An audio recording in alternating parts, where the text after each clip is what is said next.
Feedback is a gift. Sometimes it's hard to receive, but it is in your best interest to listen.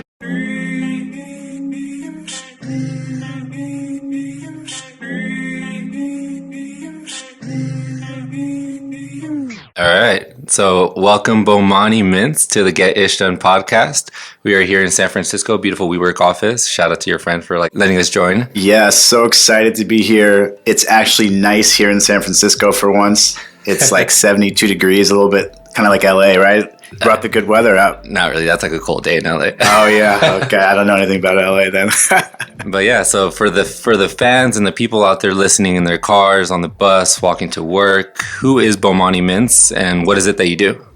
Yeah, Bomani Mintz. That's a great question. Bomani is a person that is personable, outgoing, loves his family, friends, girlfriend, and strives every day to make a difference and strives to be the best person that they can be and make an impact in someone's day.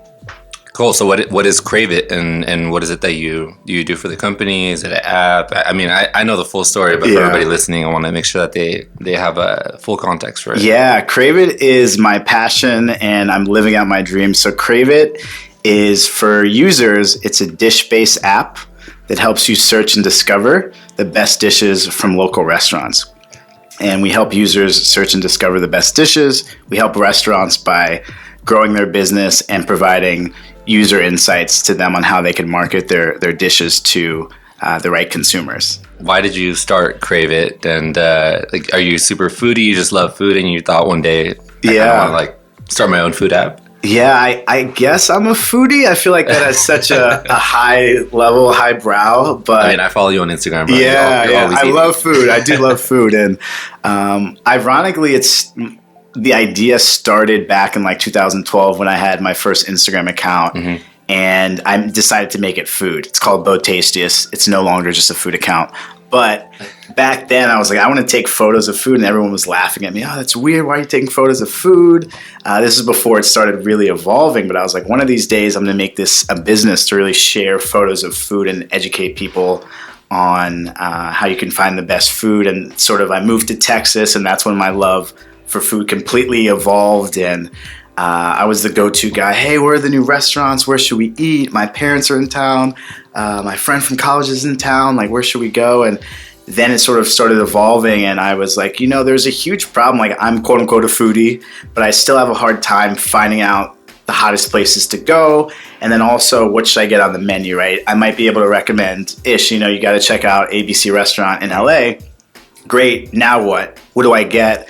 What is this place known for, right? That's sort of the unknown. And I started putting those things together, and I was like, there's a huge market for not only showcasing the top restaurants, but also showcasing some of the best dishes at those restaurants and doing it in an easy, digestible way. Got it. And the app is based in San Francisco right now only, right? It's based in San Francisco right now. The goal is to go global because I truly believe we can make an impact on the world with this. Mm-hmm. So we're starting in San Francisco, and then we're going to go and expand to other markets. Do you have a favorite dish in San Francisco?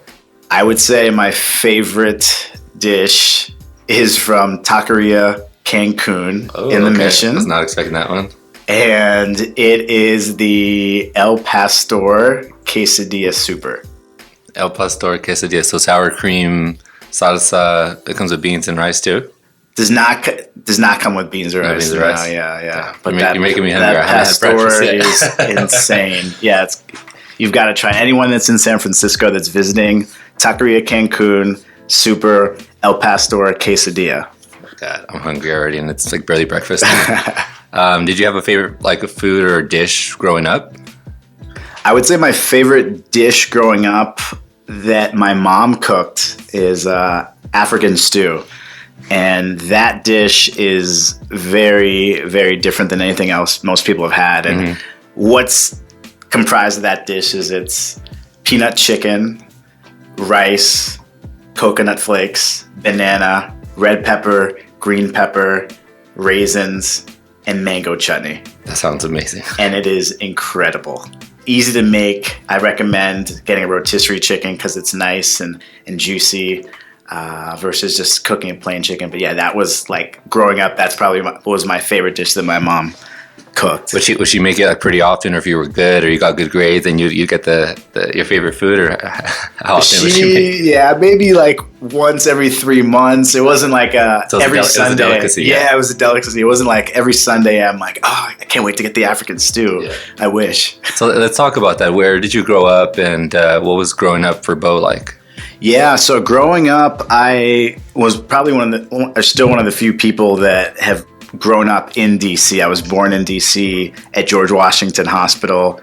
Shout out to George Washington Hospital. My sister is actually going to the grad school there right now. And it's funny, I told her in her application, you have to say you're destined to go there because you were born to go there, right? Because she was also born there too. But originally from DC, moved to Africa for about 4.5 years to Zimbabwe in Harare. I moved there because my dad had a management consulting project, and I was almost in a little bit of a bubble there. I went to international school. Everyone spoke English, and I actually learned to swim there. And why that's impactful is because I've been a professional swimmer sort of since I learned how to swim. But moved to Africa, came back to the States. How long were you in Africa for? About 4.5 years. 4.5 years. Moved back to DC, stayed there for a couple of months, and then the majority of my primitive years was in Northern Virginia. And that was roughly like 30 minutes outside of DC. So from like 6 to 18 was Northern Virginia. Did you have any hobbies aside from swimming? Did you just like swim all day and eat good food? Swim, yeah. I mean, swimming's tough because there's no off season. So like you're swimming, you have like 2 weeks off. But skateboarding, video games, just being out with friends, movies, fashion, you name it. Just anything that's exciting, I was trying and doing. It sounds like you're a super active kid. Like being outdoors. Like gotta be active. Being busy. You're the perfect entrepreneur growing up. So let's talk about like your first couple of jobs. I know you worked at LinkedIn before. Yeah. Actually, even while you were like working on Crave It. Right. But before that, like, what were some of your first jobs? What did you do? Yeah. So my first job was a swim instructor, and I taught swim lessons for younger kids, which was really funny because I was like 14 teaching like 7-year-olds. So they weren't like that much younger than me, but that was my first job. I've had so many different types of jobs. That was like the main first job. Then I lifeguarded for a number of years. My first like real like slam the door in your face, like gritty job was selling Cutco kitchen cutlery for Vector Marketing. Door to door? Door to door, as well as my network. But that was like a huge life lesson, and I still believe Cutco has the best knives out there. I'll put my money on that. And I'm not just trying to sell them, but that was some of my first jobs. And then from there, I've just done a ton of different things, whether it's working for a catering company, volunteering here on the side, working for consumer packaged goods, to trading energy, you name it. I've kind of dabbled in a wide variety of different things. Got it. It almost feels like you have a thread of like food throughout your jobs too. Yeah. That's pretty cool. So you were at LinkedIn for a couple of years. What was your job before LinkedIn, and kind of how did those transitional years happen up until starting Crave It? Yeah, so before I was at LinkedIn, I was in Houston, Texas, and I was a recruiter. And that was one of the things I loved. Like, I love giving back. I love networking, and I love changing people's lives. And I thought, hey, recruiting is the perfect thing. I get to meet people. I get to help them change their lives. And now they also have a better opportunity in life. So that was the job I had before LinkedIn. I had a lot of jobs before that. Yeah. But primarily, that was the job I had before LinkedIn. And I had an opportunity to come to LinkedIn based on sort of that experience and a referral, which has just been an incredible journey. And I saw the parallel of, hey, I'm helping people, and that's what LinkedIn does, providing economic opportunity for every member of the global workforce. That was sort of directly related to my core. I also realized this was back sort of when I was starting to think about Crave It, is, hey, I'm in Houston, and the startup scene really isn't what it is in San Francisco. So this was also a ticket for me to truly dive deeper into understanding tech, what the lifestyle was, but also helping people and working for one of my dream companies as well. Yeah, got it. And what did you do at LinkedIn day to day? So my first job at LinkedIn was sales development, and I was on inbound, which means that there were companies reaching out because they were interested in learning a little bit more about LinkedIn's talent solutions. and I would go ahead and reach back out to those people and sort of qualify if these companies were a good fit for LinkedIn, and then I would pass them on to an account executive. The account executive would close the deal, and then I ventured off into customer success. And the reason why I wanted to do customer success and sort of stay or get out of sales is because customer success, I saw, hey, I'm close to the product. I still get to work with people in sales, and I still get to talk to clients. But in order for me to understand how to work with specific businesses as well as product and engineering and sales for my own company, this is sort of the ticket. This is like the end all be all job before I move out and, do my own thing. Yeah. So around when did you start like actually working on Crave It and getting it going? Yeah. So I started it back in like April 2014. Really? Yeah. I didn't know that. Yeah. I started like wireframing out what the experience would look like just on a piece of notebook paper. Like here's what the onboarding flow looks like. This is what the screen looks like. So you're year 1 or year 2 at LinkedIn? No, this was before LinkedIn. Oh, really? Yeah, it started LinkedIn January 2015. So this is how the whole metamorphosis of, wow, I need to move to San Francisco, work in tech. I was watching Bloomberg West and being like, I got to get out there. The future's out there. So how did you like manage doing both? I know it's like not super easy to have not just any job, but a sales job where it's like a grind every single day. It's exhausting. You're talking to people all day. Like how did you manage it? That's a great question. I look back and I ask myself the same thing. But I know we've had conversations about this all the time, and it's super difficult to explain. But can you maybe walk through it, like your day to day, or how you like use time management, your time management skills? Yeah, I think the way that I managed it was, number one, I was very interested and passionate about it. So I think for any of you all that are out there, as far as listeners that have an idea and are interested in pursuing something, a true test to being able to pursue it is to try it for 30 to 60 days and think about it every single day. And that'll directly tell you if you truly believe in that idea and you want to move forward. So understanding that piece helped me move forward with doing Crave It and doing LinkedIn. In fact, it wasn't Crave It back then. It used to actually be called ViewMu. Crave It came later down the road. We'll get into that later. But time management's big. And the way I sort of structured my day is I had to be in the office at 7 a.m. On the phones, not just like walking in. And so what I would do is, I would get up at 6:15, 6:30, be at the office by 6:45. But at the end of the day, I would immediately, let's call it 3:30, 4 o'clock, hit the gym for an hour, right? So then from, let's say, 6 to 10 p.m., that's 4 hours for me to do whatever I want. Yeah. Like that's half of a work day. For those of you all are out there, like 4 hours, I can eat and do work. Yep. So I maximized my time. I was like, all right, well, I want to work on something. I have 4 hours after work to do it. Mm-hmm. Let me strategize and make sure that I'm doing that consistently every day. And that's sort of how I started inching closer and closer to my dreams. Yeah. Did you feel like you ever got burnt out throughout those couple of years? So we're 2019 now. That was about 5 years ago. Yeah, I think there's more education around burnout. I feel like in recent years, people are talking a lot more about it, which is really good and healthy, because I think that was one of the things that it's just sort of swept under the rug. Yeah. There were times that I was burnt out and I could feel it, and I knew I took on too many activities, too many work projects in addition to Crave It. And once I hit that burnout point, I was like, okay, I need to really think about where I'm spending my time and how I'm investing it so that I don't get burnt out, because burnout is really real. For the people that may not have experienced it to the extent that you did, can you explain what that feels like, waking up in the morning, being burnt out, not wanting to do anything? Yeah, it's almost like a hangover where you wake up, you don't feel good, you have stuff to do, but you're kind of sluggish. You're a little bit lazier. Your brain's not functioning the way it should.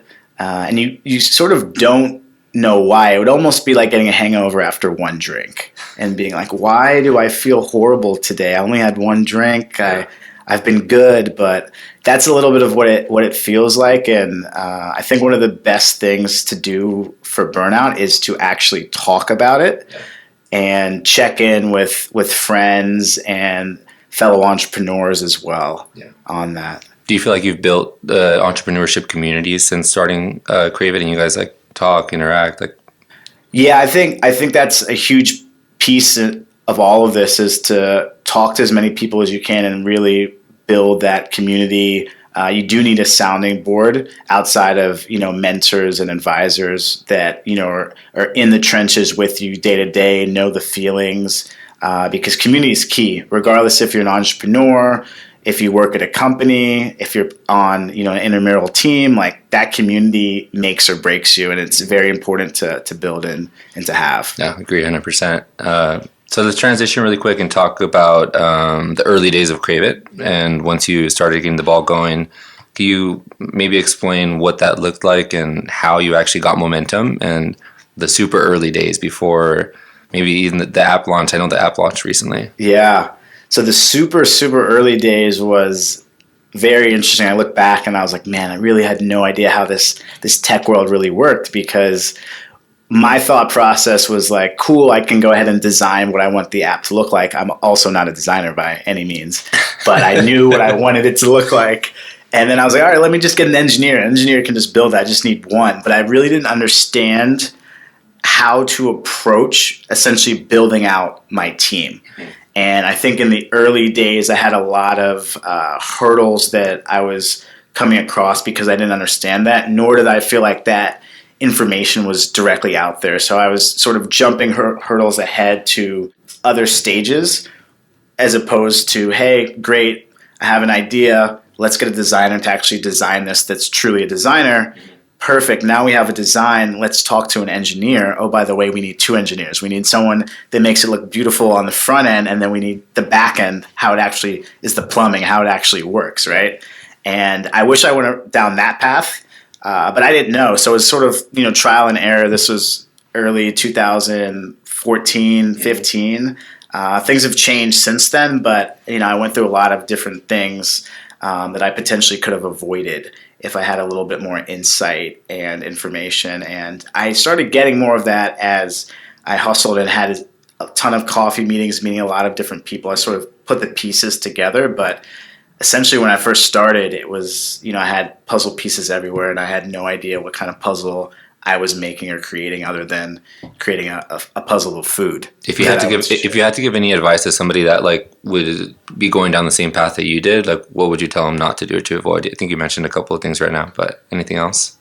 I would say some things to avoid is to understand what kind of business you want to create and work backwards from there. And then truly dive into, okay, if I want to start an XYZ company, let's say a nonprofit, what would this nonprofit look like? How could I build this nonprofit? Mm-hmm.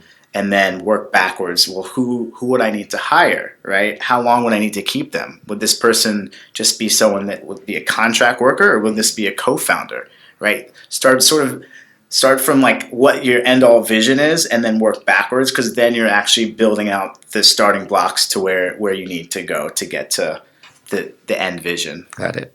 So it's 2014, early 2015. You're getting some momentum with Crave It. You're going through all these learnings. You're trying to figure it out. Yeah. Fill in the blank from end of 2014 to like now. Like what happens? I know you've gone through so much in terms of like launching the app and team structure, investors, and all that. So can you share a little bit about what that experience has been like?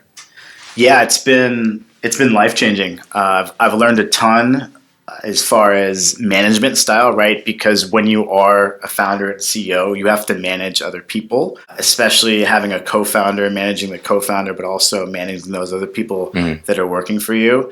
I've learned a lot about product and how to build a proper product, how to ship a proper product, how to talk to people about your product and understand where they believe the value add is or where things are missing from that. Really quickly there. So when you talk about Crave It to people, and I feel like this is relatable to anybody because we all have our personal brand. So when we talk about ourselves, we have to carry ourselves a certain way and speak a certain way without being too cocky, but also like giving yourself the credit. Do you have any advice for people that might be helpful for people out there? As far as just building their brand around sort of their startups? Yeah, building the brand and also just like speaking to something that they truly believe in. So you have a product that you really believe in. You have an app. For some people that may not have an app or a company, they're speaking about themselves. They're selling themselves. Yeah. Any advice? I would say stay humble.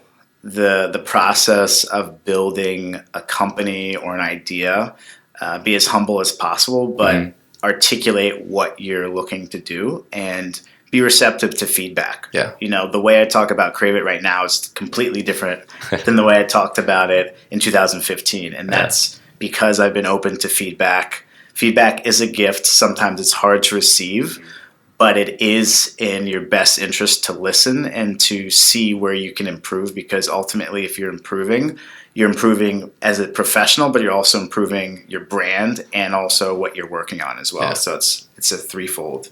Yeah, that's good feedback or good advice. I'm super fascinated as to how you were able to create and launch this app over the past 4 or 5 years while still maintaining like your 9 to 5 and sleeping enough hours to operate. Yeah. What were some of the big milestones throughout the way from like starting to ideation and to now to launching?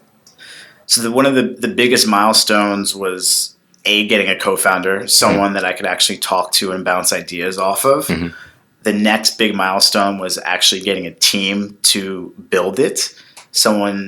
Other people that believed in what we were doing. Because that's the biggest thing, right? You might have a great idea, but if other people don't believe in you and you can't recruit those people, then it's just an idea. Yeah. So getting a team to do it and deliver on it, as well as getting my friends to also believe and see the vision as well, and to continue to grow with me. For those of you that are listening, he's wearing a Crave It shirt right now. So check it out on our Instagram and you'll see it. Always be branding. Always be branding.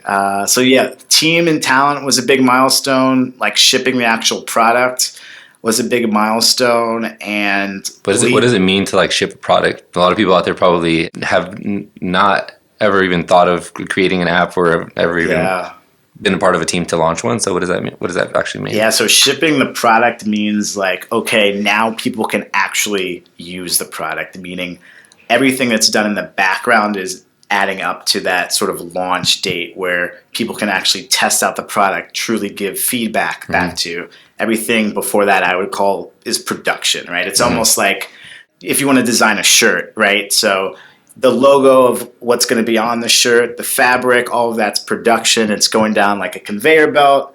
But until you actually ship that shirt into a retailer, it hasn't been shipped. It hasn't been launched. So that's an example of what I meant by shipping it. Now other people have access to it. So your process was about 4 or 5 years of actually getting it to the point where it shipped. Yeah. And a lot of that had to do with not ideation, but team and talent, because there's a lot of people that are interested in being an entrepreneur or working at startups or making a difference. But I think the challenging part is that there's a select few of people that truly want to really invest that time, especially if you have a full-time job. You're going to be working 14, 15-hour days. Yeah. And a lot of people don't want to do that. Yeah. That's a lot. That's a lot of time. And you truly have to believe in what's happening to do that. So how did you pick and choose the people that you wanted to be a part of the project, and how did the team grow? Initially, the way I picked someone was like someone that actually wanted to build something, just because we were desperate at the beginning, and we wanted someone to actually build something. And then from there, having that experience and understanding a little bit about relationships, what we need, and people, then I started digging and balancing the difference between, hey, I also want someone that I can talk to, that I can relate to, and I also want someone that can build it, right? I'm essentially building a team. And if you're thinking about when you're building a team, whether it's a soccer team, volleyball team, swim team, whatever the case may be, everyone has their unique attributes, and we're all winning together for that common goal, right? And if there's a lot of people on the team that don't have positive morale, chances are you're probably not going to win that many races, that many games, whatever the case may be.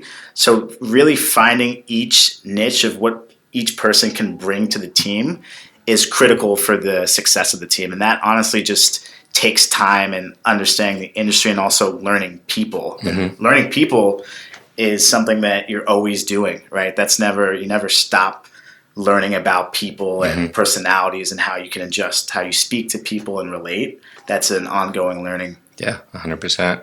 So you have a designer, or you have an engineer, you have a small team, you have yourself and a full-time job. How do you actually launch like a food app? What goes into creating a food app that's different from another app or another project or another business? Yeah, so for us, being able to launch the app required a couple different things that were different than other apps. One thing, we needed to have the inventory already ready to go. So rather than having a food app that just showcases, hey, here are the best dishes at these restaurants, we needed to actually have those dishes, and we actually needed to have those restaurants. So we had to build up a database of all of that information. And since we're dish-based and dish-specific, we needed to have the photo of the dish, the ingredients of the dish, the price of the dish, right? Yeah. All of those components just to show people, hey, this is where the idea is coming from. So there's that piece of building the database of content, right? Then the next piece of this was, hey, how is this going to function? What's going to be a little bit different from an engineering standpoint that's different from other things, right? So that came into it. Then what's the brand going to look like? Are you fun and playful? Are you very serious? Are you somewhere in the middle, right? So branding came into it. And then how are you going to market this? Who are you marketing to? What's the message you're trying to send, right? So all of those things came into, hey, this is part of launching. And then from there, it's like, great, well, thinking back into engineering, do you want to have this on the iPhone? Do you want to have this on the Android? Do you want to have it on both? If so, we have to think about how we're going to engineer and the pros and cons, right? So all of these steps. And then, oh, by the way, if you're going to have Facebook login, you have to have strict checklists from Facebook for Facebook guidelines. And then also, if you're going to ship it to Android or Apple, you have to meet those guidelines. All of those things came into play for launch, and all of those things you have to think about with launch, and that's what we had to do in order to get to that point to launch, just to have an opportunity and to test with users. You don't even normally actually go through this process called test flight that Apple has. So you go ahead and ship the product for beta. You could have up to 2,000 people test the product. You have to send them a notification. They have to download test flight, and then they download your app because your app's not live. So that's beta. And then true launch, you've done beta, you've gotten feedback, you've made some iterations. Now you get the real test, and you launch it to the world. And that's where you really get the feedback. So that's long, but that's literally how it happens, how it gets done. How does it feel to have it launched now? It was almost 5 years in the making, right? Yeah. It feels good. It feels like I was able to move forward with something that I believed in and that other people believed in me doing. Now it feels like, okay, great, we've launched. Next, now we have to get over this next hurdle. Now we have to be better. Now we have to expand.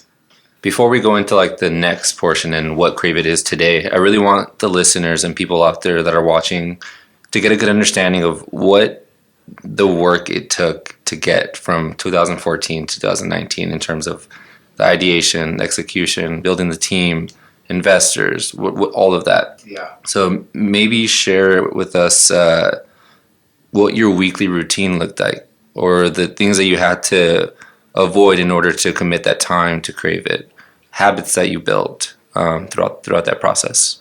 Yeah, habits, I would say constantly networking and being open to meeting new people, because that's how you expand your horizon, but also truly get an understanding of what you're trying to do.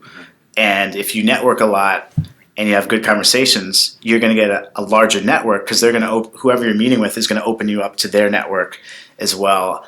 Another big piece of routine is working out, and that helps with stress management. It also helps with clearing my mind. Another piece is saying no. If you're working on something, truly work on it. Like, don't go for that drink. Don't go to that birthday party. I know it's not like the most glamorous thing to say, but you have to cut back on social pieces in your life to buckle down and do what you need to do. Of course, you can have a social life, but if you're building something, you need that space to dive 100% into that, or as much as you can, especially if you have a full-time job, to move forward. Because if you don't, time waits for no one. Yeah. And the less time that you spend on something, you'll look back and be like, where did those 6 months go? I haven't really accomplished anything. Yeah. And for those listeners out there, as well as myself, like, that was the scariest thing for me. Like, where am I going to be in a year? Am I still going to be in the same position I was a year ago? Yeah. That was sort of the fuel to the fire that kept me going. That got you going. Yeah. So week over week, what did your obviously Monday through Friday you worked 7 a.m. to 5 p.m. Mm-hmm. But day over day, what did your days look like? I know you also mentioned that you put in 4 or 5 hours every day for work. Right. You work out. I'm just trying to really grasp my mind around how you balanced it and how you continuously didn't burn out. And like you're one of the happiest guys that I know. Every time I see you, you have a smile on your face. You're super excited to see me. Thanks, Ish. So how do you upkeep the spirit? I think the biggest motivator is internally making a difference in the world. Yeah. And changing the way people think about and find food. And if I can do that, then I'm really, really happy. It's not, hey, I need to build the biggest company. I need to make all of this money. Mm-hmm. Like, the true joy is just seeing people's smiles on their faces or getting gratification for something that I've done. So that ultimately kept me going and keeps me going. Mm-hmm. The other piece is, what if I don't do this? What is my life going to look like? What's it going to be like? Am I going to regret not doing this? Mm-hmm. And the answer is yes. Damn, that's good. I could not agree anymore. And that's also one of the reasons why when I have ideas, I try to execute on them, even though I have a lot of other stuff going on. Yeah. Do you feel like entrepreneurship is lonely? Sorry to cut you off. I feel like it's something that's not really talked about too much in entrepreneurship is glamorized in today's day with social media that we have. But walk us through what it's like to be an entrepreneur. At times it can be lonely. I think you have to have this lonely management system where you have to make sure that you are balancing seeing friends, loved ones into your day or week, because you get so bogged down with everything you have to do, all of your accomplishments. And you could go through periods of time, days, weeks, and not talk to people and get into this cycle because you're just so excited about work. But that also sort of leads to the burnout too, because you're only thinking about that 24/7.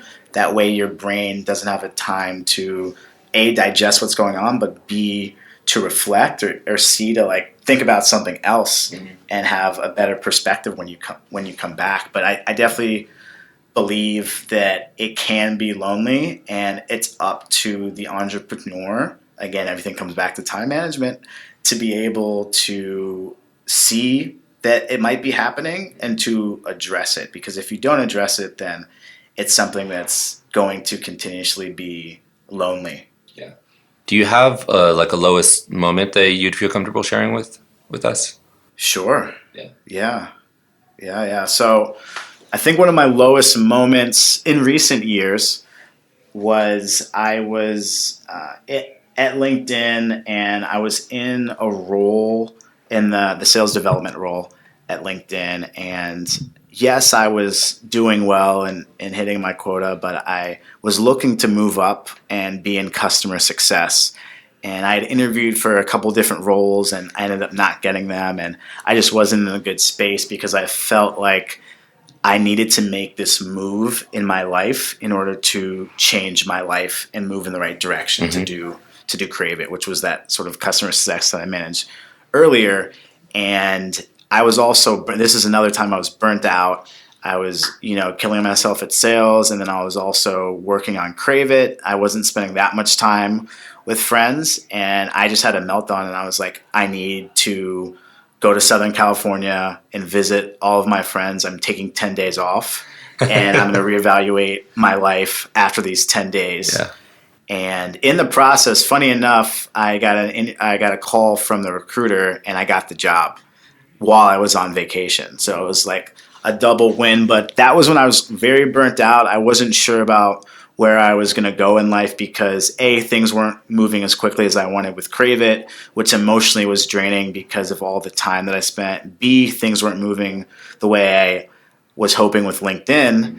And I was at that point where I was like, am I going to leave LinkedIn? Because I really don't want to leave LinkedIn. I like the community that's built here. I understand the mission.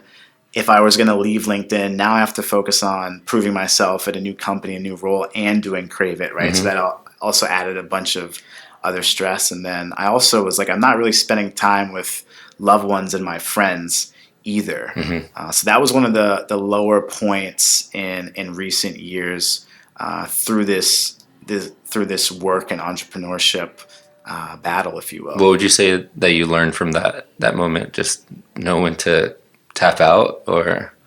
Yeah, knowing when to tap out, and when you're tapped out, actually tap out. Because we all can, hey, I'm taking 4 or 5 days off, I'm going on vacation, and then you're on vacation and every single day you're working, you're looking at your phone. That's not really tapping out. So like truly just spending time. And it's really hard these days with social media, friends checking in, just like wanting to see what's going on. But recently I've stopped doing that.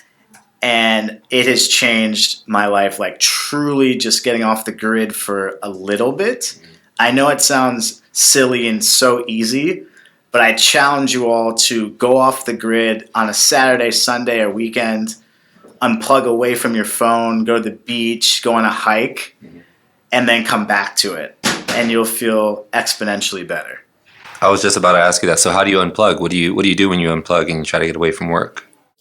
Recently, I've been. And if you say eat, I'm we have to eat. We have to eat. You know, we'll die if we don't eat. But it's a combination of working out, going on walks, hikes, bike riding, even talking to friends is a way to unplug and catch up with friends. Sure, they'll ask about what I'm doing, but it's also an opportunity for me to be more vulnerable. Like, yeah, like it's going well, but here's how I really feel. And I've just seen how much that's been a huge impact to like my day-to-day in my personal life as well as professional life, is like really unplugging because we're so bogged down with technology. Yeah. Why did you end up deciding to leave LinkedIn, and why not continue doing LinkedIn full time while still running Crave It on the side? Did you feel like it was not manageable? Towards the end, yeah, I thought it was not manageable, and I was battling between internal meetings and client meetings at LinkedIn as well as internal and client meetings at Crave It. And I also realized that it was too hard to do both, and truly to go all in, I needed to take that jump.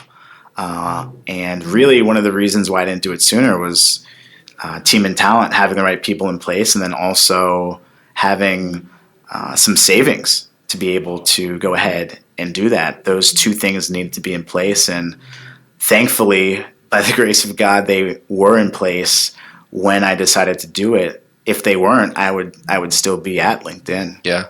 Juggling both. I was just about to ask you that. So it's a pretty scary thing to be not only an entrepreneur, but an entrepreneur in San Francisco, because it's not a cheap place to live. The cost of living is really high. What really went through your mind when you made that final decision just to put in your time? I was like, if not now, then when? Yeah. And I gave myself a timeline of how long I could survive. And I put together a spreadsheet of like, what truly are my living expenses? Like really get down to the nitty gritty of things. And then I saw what they were, and I saw if there were things to cut out. And then I also saw like how long could I survive off of this and doing the business at the same time. And that's where I came up with my calculation of how long I could survive with no funding. If there's funding, obviously things would be different, but like what's my timeline to get funding essentially before I would have to do something on the side. What are some of the things that you noticed you had to cut out in order to not only survive, but thrive as an entrepreneur and not feel like you're like penny pinching all the time? Yeah. So one of the things that I cut out is Uber rides, because if you all look at, and it's painful, but especially in San Francisco. Yeah, if you all look at your Uber trips on a weekly basis and see how much money you're spending, it's pretty out of control. And I get it because it's convenience, right? It's fast. You can get where you're going, especially if you don't do a pool. You have your own headspace to think. So, it's a luxury, right? You have a personal driver. That's basically what Uber is, right? Yeah. That was a dream for many people, and now it's a dream for and now everyone can, use it. But I cut out Ubers. I maybe take one once a week, but I take the bus everywhere now. And that's been so humbling, because I would only take one or two different bus routes. Like, I didn't know any of the other bus routes in the city, but now like today when we came downtown here on the Embarcadero, like I've taken this bus that I've never taken before. Mm-hmm. And I'm just like, wow, this is incredible. Like, I'm taking different bus routes. I know it sounds silly, but it's like I'm even understanding San Francisco more and more. Yeah. And that's just like exciting and humbling. Yeah, I love it. What's some of the best advice you've ever received? It could be personal or it could be professional as you started to crave it. I think some of the best advice I've seen or I've experienced on a professional note is basically ship it. Just do it. Just see what it's like. Do it. If you don't do it, you'll never truly know.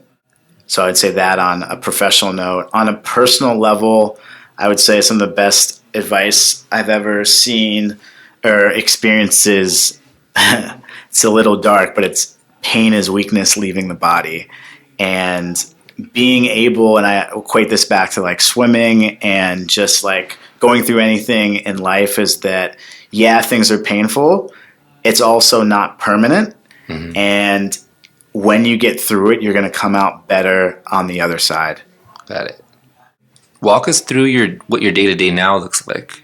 You're a full-time entrepreneur, 7 days a week. I mean, before we even started this podcast, you mentioned to me that you forgot what day of the week it was. Yeah, that's true. It's like every day is Monday. Yeah, every day is the same. I'm doing what I want to do, but honestly, my day is not different than the way it used to be. I get up at 6 a.m.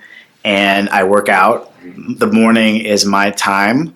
Now I'm doing a new workout routine, which is really exciting. I'm doing 3 days cardio, 3 days bodybuilding. So 6 days a week at the gym, which is great. Nice. Yeah, it's a lot of fun.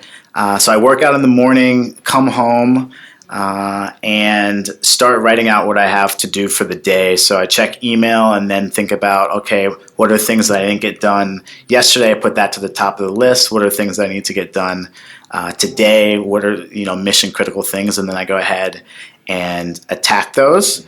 And I try to get out of my apartment, since I'm working out of my apartment. I try to get out of the apartment around 3 out of the 5 quote unquote work days a week.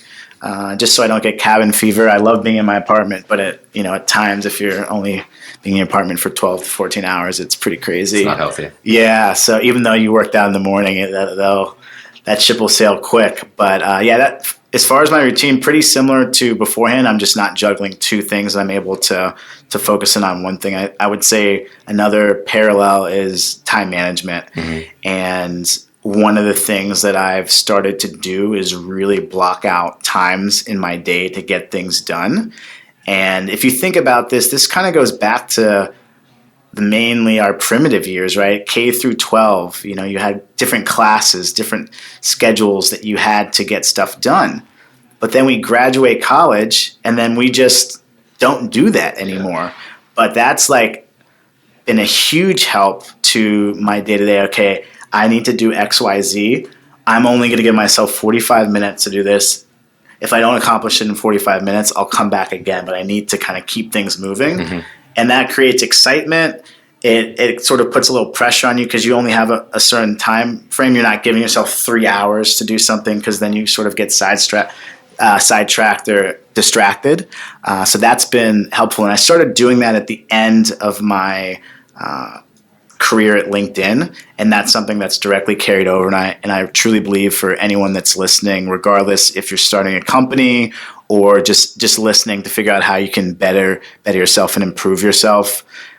Giving yourself blocks is huge, whether it's, work related, personal related, gym related, right? You don't just do cardio for 45 minutes. You can, but maybe you put the treadmill on 8, then 10, then 3, right? How are you balancing out your time with what you're doing and putting those blocks into play? Do you have any tools or apps that you use to help you with time management, scheduling, and overall just managing your day, life? I would say the app, quote unquote, that I use is the iPhone Notes. Oh, yeah. That's how I manage my day. Also writing things down. I have been dabbling with this really cool company called Monday.com. They've done a ton of advertising, and I've played around with their platform, and it's awesome. I love it. So shout out to Monday.com if you all want to get more organized and understand where you are in the process of stuff or not completing stuff or all of that. So those are the 3 things that I use interchangeably. I love it. I'm going to have to check that out. Do you have a most valuable book or maybe podcast episode that super impacted you? One of the most valuable books that in recent years that has impacted me is The Lean Startup. And that basically goes back to the principle of just ship it. It doesn't have to be perfect, and it shouldn't be perfect. And you can always iterate. One of the awesome things about creating a company, especially a tech company, is that it's going to be forever changing. So whatever you do this year, it's going to be different than next year. You're going to add new features. The design is going to be a little bit different, right? Maybe there's some new things coming out in the industry that you're going to implement, right? So just ship it, get out there, and keep it lean and add and reiterate over and over. I would say one of the biggest podcasts that I've been listening to lately is Masters of Scale and Reid Hoffman. Yeah, Reid Hoffman's Masters of Scale. It's been great just to hear other people's stories, their journeys, what they've gone through. Your podcast, Ish, your first episode. So shout out to you. It's great to see somebody that I've watched grow in recent years and to your point too, live out your dreams and get to doing what you need to do. I would say there's this Motivation Monday podcast that I've been listening to. They do different podcasts Monday, Wednesday, and Friday, and they're only like 9 minutes, but they're podcasts on life, on struggles that you're going through. How do you overcome them? And they're bite-sized. They're 9 minutes, but that's been impactful. That's something else I've started doing, is trying to get into podcasts because there's so many, right? Yeah. But it's like, it's hard to choose. Yeah, which ones are going to be impactful for you as an individual? And that's something for all that are listening, is something you have to kind of dive into and understand which podcast do you want to listen to. Yeah. I just thought of this right now, but what are some of the skills that you feel have been most valuable to you as a CEO, founder, entrepreneur, grown throughout your career, in the day-to-day of what you do now? What do you think is the number one skill that you appreciate most that you have now or that you're working on? Perseverance. Yeah, that's the number one thing, is trying to see it through. Because, if you think about the journey, right? I came up with this idea in April 2014. How many people are still working on an idea they came up with 5 years ago? Yeah. Right? And it's like the reason that I've gotten to where I am is because I'm continuously trying to move forward, right? In small bites. Small bites. Yeah, small bites. It doesn't happen overnight. All of this press that says startups just blow up overnight, they don't. We just talked about how much it takes to ship a product. That stuff happens in the background. And I would say the other thing that I'm constantly working on is listening to other people and understanding what makes them tick. I think that's both of those are really good points. But for the listeners out there that are maybe using this podcast for inspiration, many people think that you need to quit your job full time in order to pursue a side hustle or pursue a project. Right. You're a testament to somebody who was able to do it for 5 years and had this idea and had a side project and is living out his dream as a founder and as somebody who's trying to make an impact with this app. So I think anybody out there that's listening, if they take anything from this podcast, it's just this idea of if you have a project, if you have something that you want to do, but you don't think you have the hours in the day to do it.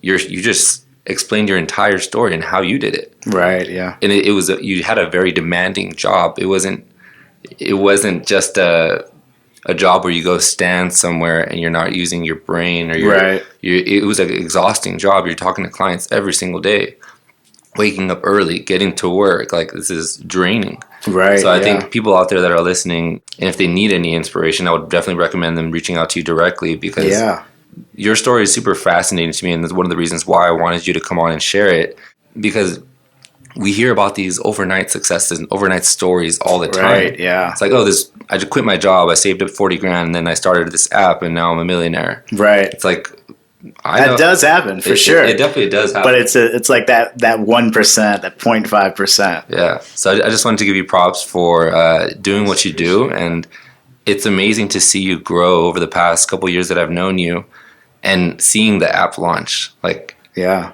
I can feel the vibrancy when you talk about your app. Yeah. And when you talk about food, and when you get excited about like sharing about it and sharing more about it. So props to you. I'll continue to support you.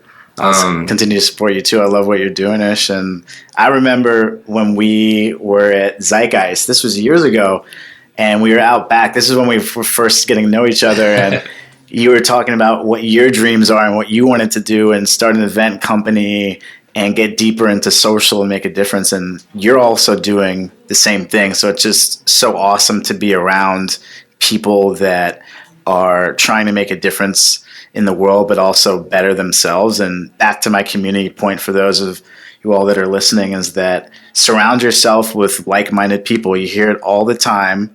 It might not resonate, but it's true. You need people that are motivated and inspired to do good things, and that'll help you move forward and do great things too. And then you can lean on that community too when things are going well, when things aren't, because it's not all glamorous, right? There are a lot of low points in just trying to better yourself. But if you have the right people around you, you can get through anything.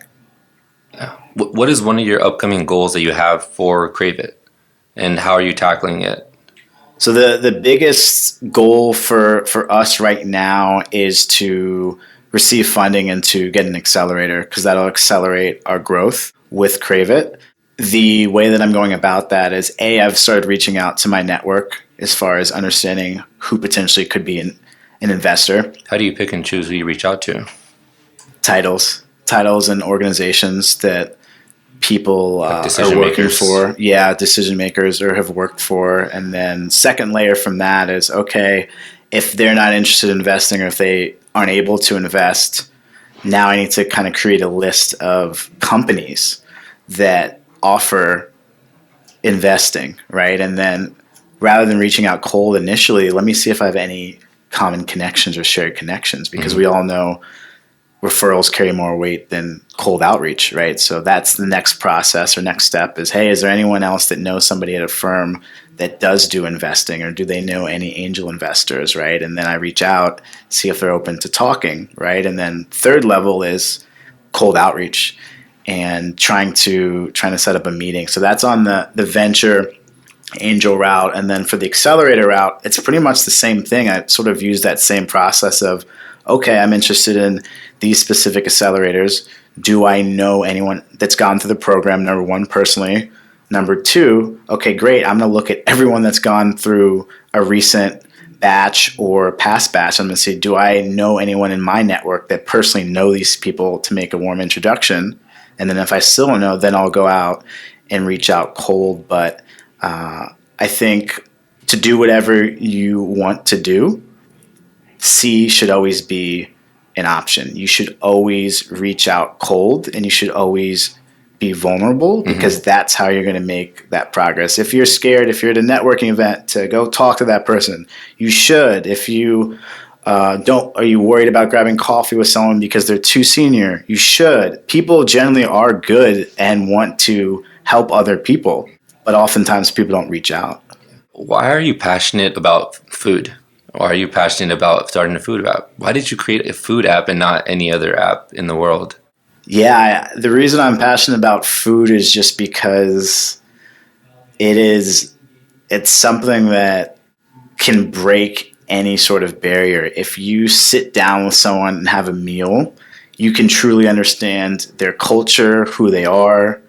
It's not malicious. Mm-hmm. And it gives people a better perspective on the world and cultures. And it makes people more appreciative of people in general. And I also don't like to have a bad meal. So if I can help people always have good meals, then that's a win, right? Yeah, everybody loves that. Yeah. So that's sort of why. And like food is just, it's timeless and we need to eat food. Yeah. We'll die if we don't. So yeah, food is key for building community with others. So huge. If you had to give younger Bo, 2014 Bomani, a piece of advice, like you're starting up your ideation in terms of what Crave It is, you're starting to meet people and consider who could be a founder, who could be a co-founder, who could be part of the team. What one piece of advice would you give to younger Bo?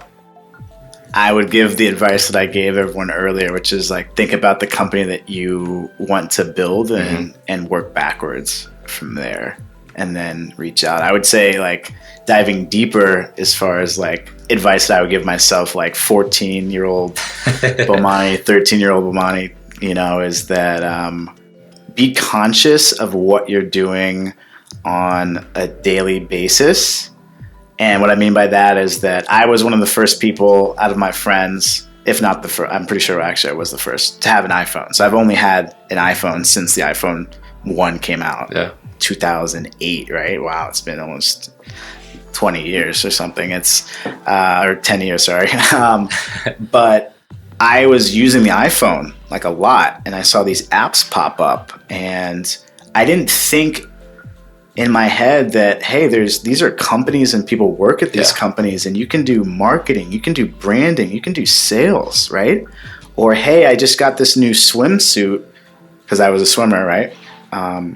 There's people behind this, right? You can design what the next swimsuit's going to look like, the next material, right? So be conscious of stuff that you're doing on a daily basis, because there are opportunities behind that specific thing that you're using, and that can also help you understand where you want to go in life too. And those are opportunities that I wish I learned a little bit more about earlier on, because then I would have started my career in tech. Yeah.